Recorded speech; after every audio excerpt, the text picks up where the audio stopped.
how to create an account on Changelly. Are you guys facing issue to create an account on Changelly? If that's so, then this video might help you out. Without further ado, let's dive into the video. First of all, open Chrome on your laptop or mobile devices.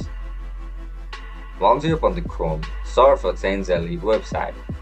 As soon as you enter the website, now look at the top right corner of the screen where you can see this profile icon. Click on it. After you click on it, you will be able to view this account. You can create your account using email or also using a Google ID. Now just select the one according to your preference. Once you select the option, you can instantly create your account without any issues. And that's it guys, that's how you're going to create an account on Changelly.